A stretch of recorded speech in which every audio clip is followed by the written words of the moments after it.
la détermination de Daniel et de ses compagnons. Pour donner le meilleur à cette assemblée d'élèves admis à l'école nationale d'administration babylonienne, le roi va leur donner le meilleur, et en particulier le meilleur sur le plan alimentaire, du moins à ses yeux. Le roi leur assigna pour chaque jour une portion des mets de sa table et du vin dont ils buvaient. C'est-à-dire que c'est sa propre nourriture qu'il partageait avec cette élite. Et vous comprenez qu'il souhaitait leur donner le meilleur. Il souhaitait le meilleur pour lui. Eh bien, ce qu'il considérait comme le meilleur pour lui, il voulait le donner aussi à ses étudiants. Du vin dont ils buvaient, voulant les élever pendant 3 années, au bout desquelles ils seraient au service du roi. La durée des études, 3 ans. Et on a pris quelques exemples de ces choses-là. On sait que pour une formation, une bonne formation, surtout à ce niveau-là, il faut bien 3 ans. On considère même maintenant qu'il en faut davantage, mais là, je peux vous dire que c'était intensif. Alors il va les prendre pas à son service tout de suite, mais dans son école. Et vous comprenez que dans ces conditions, c'était un honneur pour Daniel et ses compagnons de participer à la table du roi. Ils étaient des privilégiés. Alors, évidemment, nous ne le voyons peut-être pas tout à fait comme cela. Et pour eux, c'était une difficulté. Mais c'était d'autant plus une difficulté qu'on leur faisait une faveur. Bien. Il y avait parmi eux, d'entre les enfants de Juda, Daniel, Anania, Michaël et Azaria. Le chef des eunuques leur donna des noms. À Daniel, celui de Beltchatsar, à Anania, celui de Shadrach, à Michaël, celui de Méshach, à Azaria, celui d'Abednego. Alors vous avez noté que les noms de ces jeunes Hébreux étaient tous en liaison avec le Dieu d'Israël. Daniel, Dan ça veut dire juge, Dani c'est mon juge, Daniel ça veut dire elle, Dieu est mon juge. Anania c'est Yah. Yah c'est une abréviation de Yahvé. Donc Yahvé m'a gardé. Michaël c'est Michaël, donc qui est comme Dieu. Non pas un qui définit, mais un qui est une interrogation. Et nous avons déjà eu l'occasion de voir cela. Qui donc est comme Dieu? Ou qui est Dieu, à la limite? Et Azaria, c'est Yahvé. Alors vous avez toujours cette terminaison en Yah, qui est une diminution de Yahvé, et qui indique que Yahvé a aidé. Et nous allons voir que les noms babyloniens qui leur ont été donnés cherchent quand même à respecter un peu leur nom d'origine. Mais pas complètement. C'est-à-dire que l'idée, c'est de les acculturer, c'est-à-dire de les faire devenir dans leur pensée aussi babyloniens que possible, mais quand même de respecter ces noms. Alors, Daniel va s'appeler Belchatsar, c'est du nom de Bel. Bel garde sa vie. Bel, c'était le dieu tutélaire de Babylone. Et c'est le dieu qui est revendiqué par Nebuchadnezzar pour être son dieu. On l'appelait également Marduk. Et par exemple, le fils de Nebuchadnezzar va s'appeler Évil Mérodach. Mais Mérodach, c'est une autre manière de dire Marduk. Évil Marduk. Maintenant, Anania va s'appeler Shadrach. Alors, Shadrach, vous savez cette terminaison en ak qui évoque le dieu Aku. C'est un des dieux babyloniens importants, le dieu Aku. Et cela signifierait serviteur du dieu Aku, Shadrach.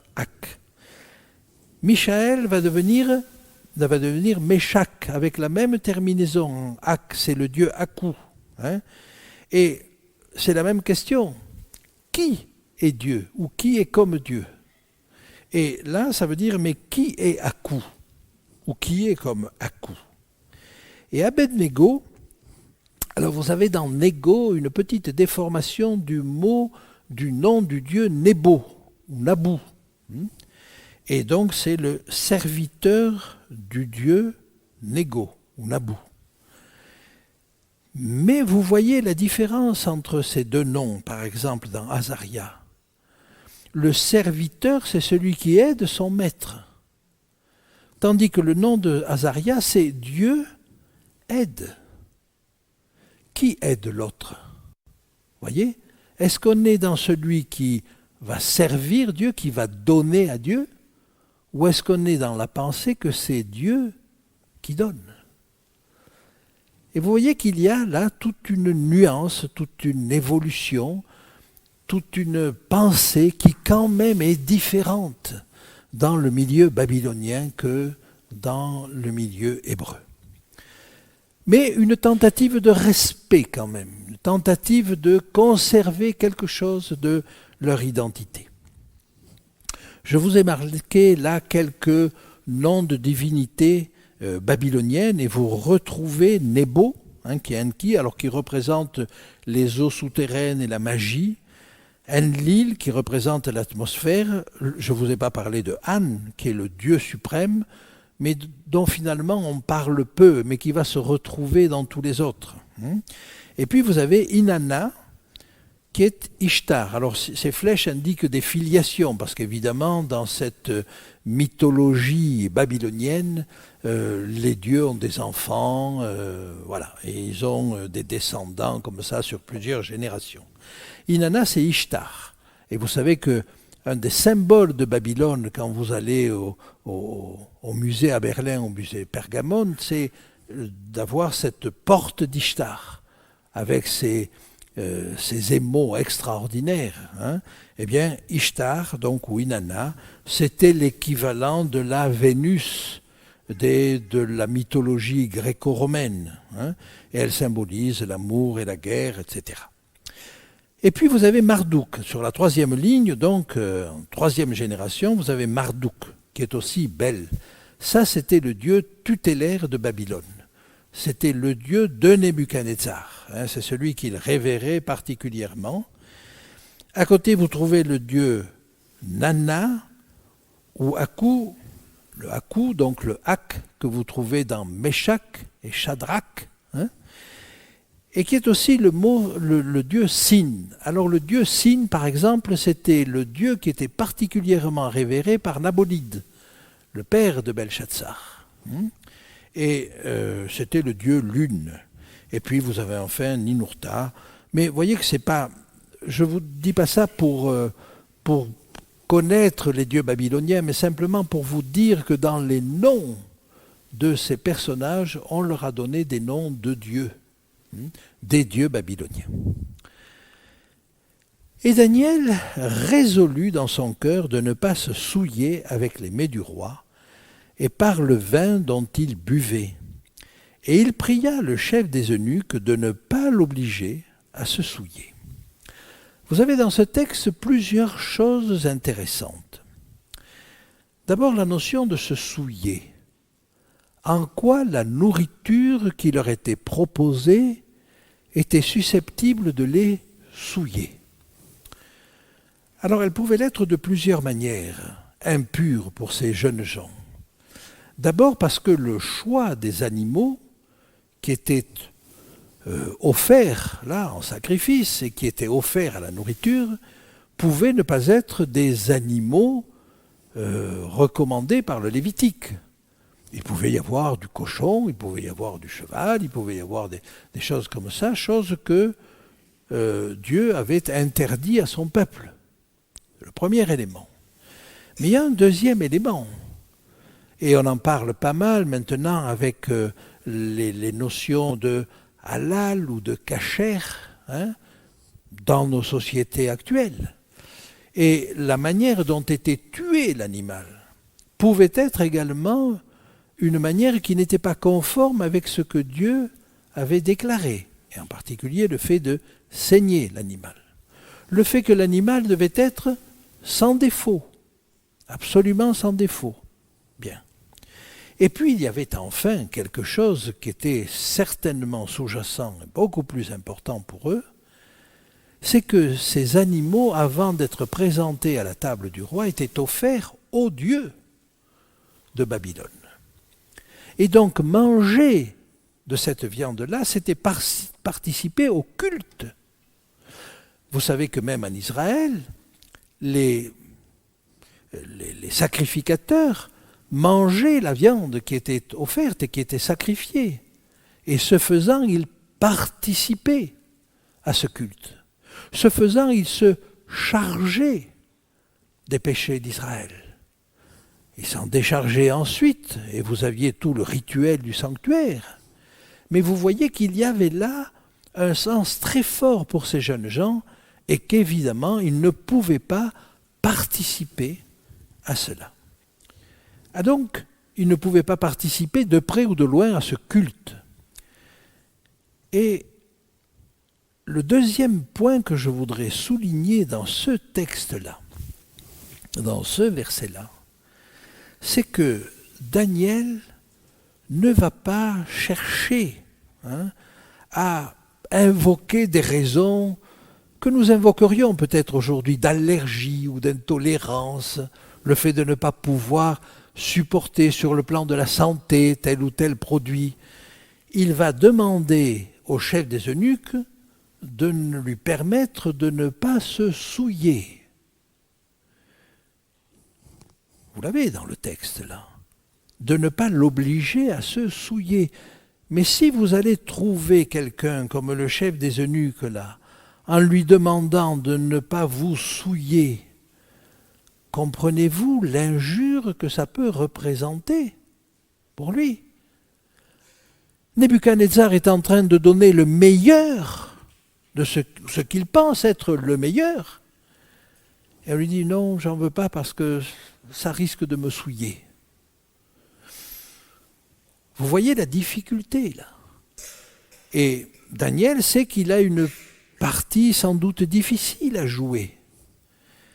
Mais il ne va pas donner d'autres raisons. Il va dire voilà.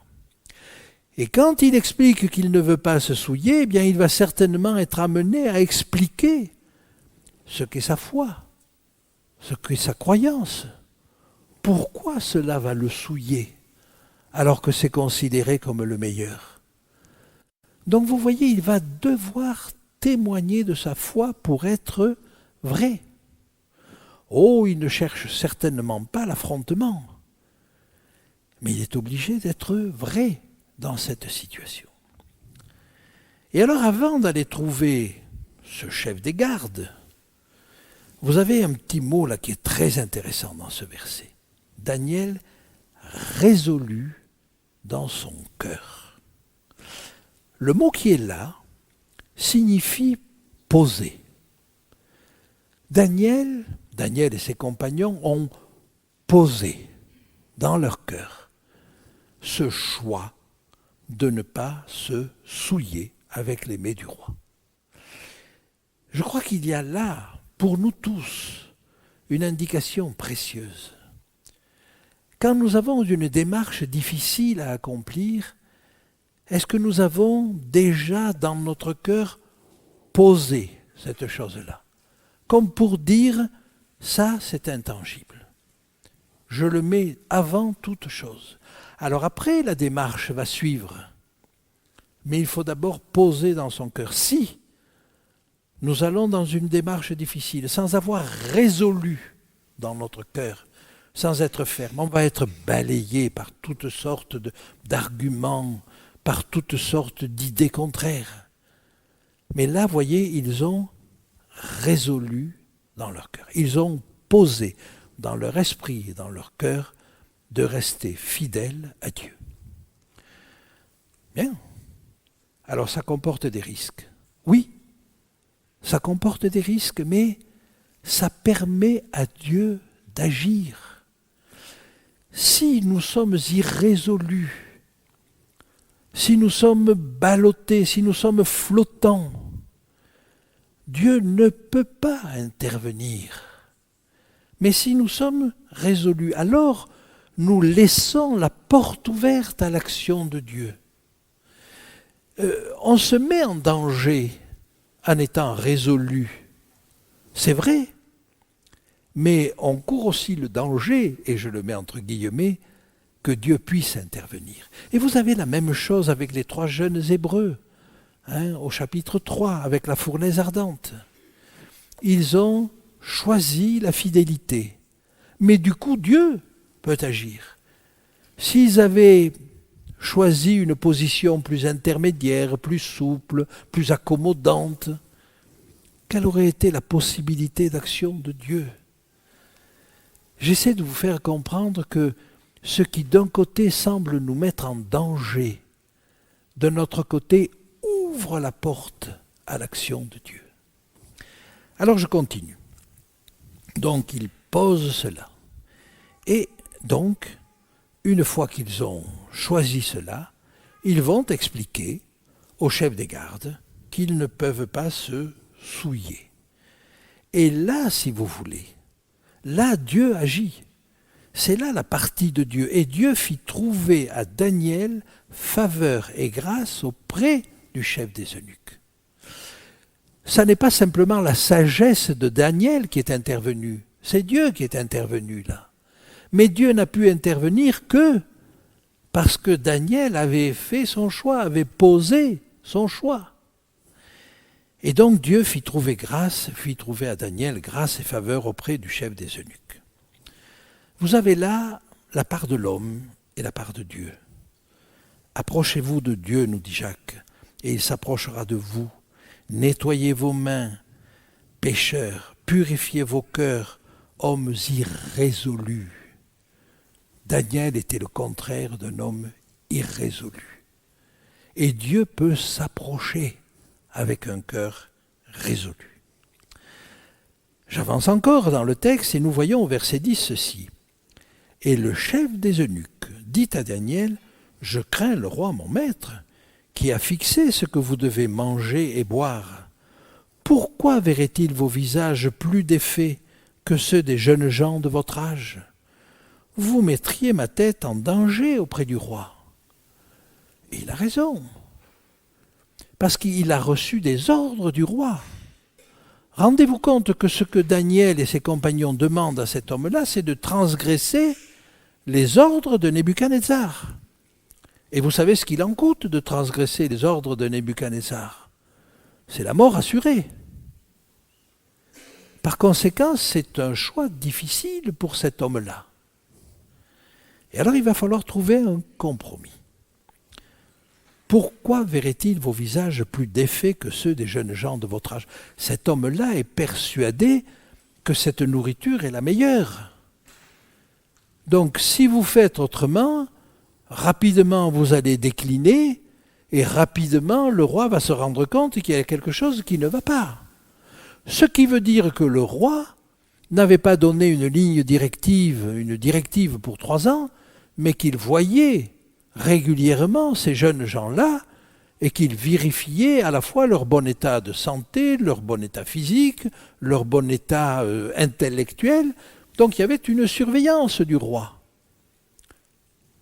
Et cet homme-là a peur. Alors, ils vont se mettre d'accord sur un compromis.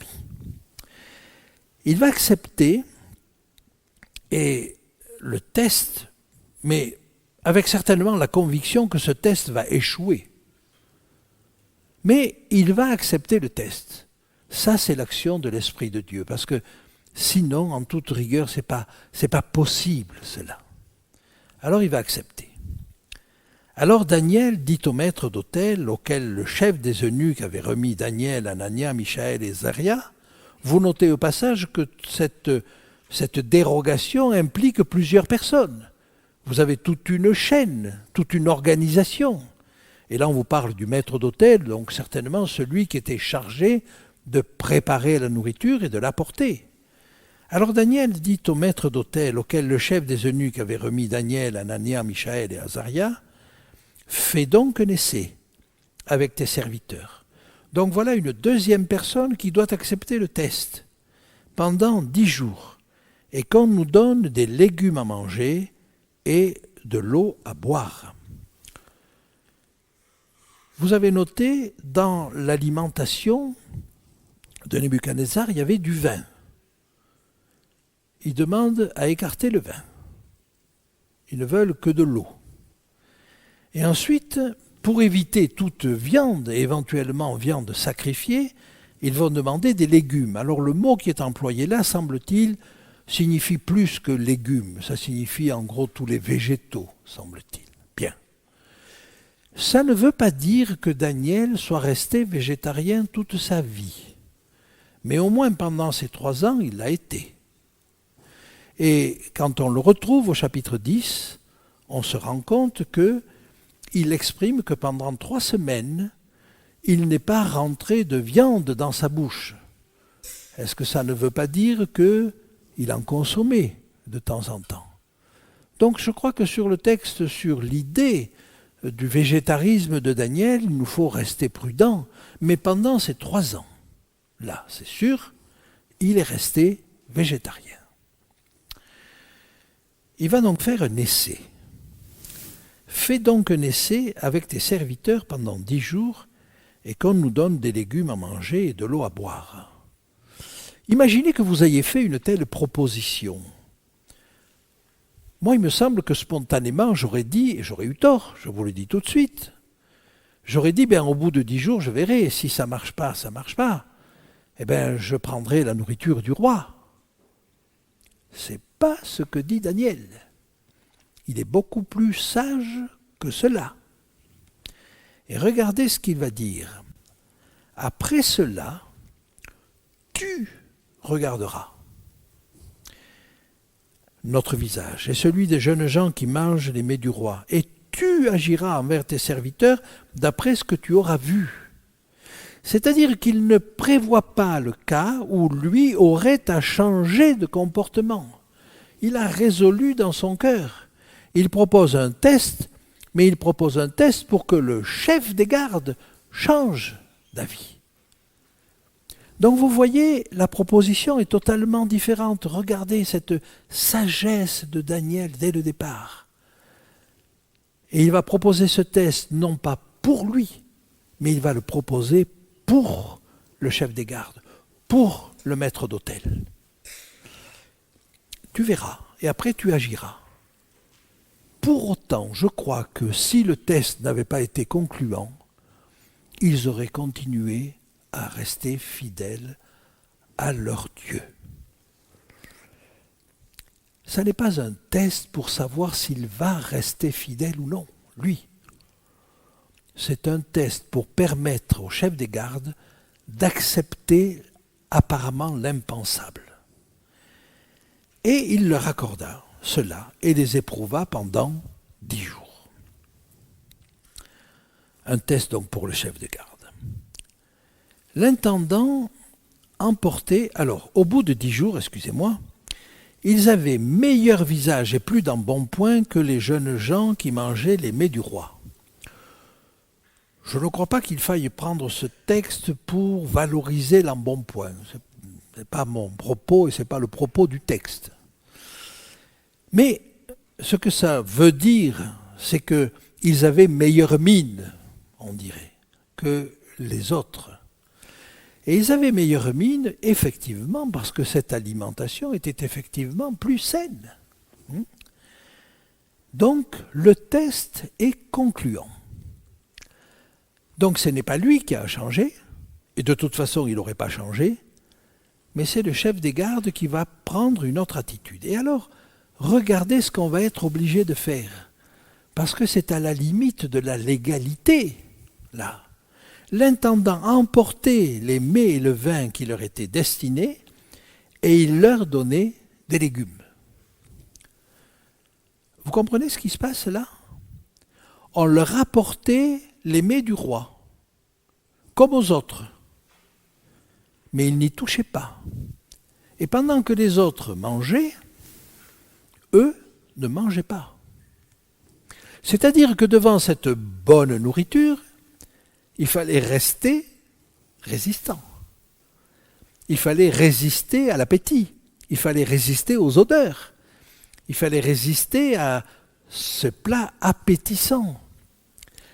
Et il fallait attendre qu'on remporte ces choses-là et qu'on leur apporte des légumes. Préparer comment, je ne sais pas.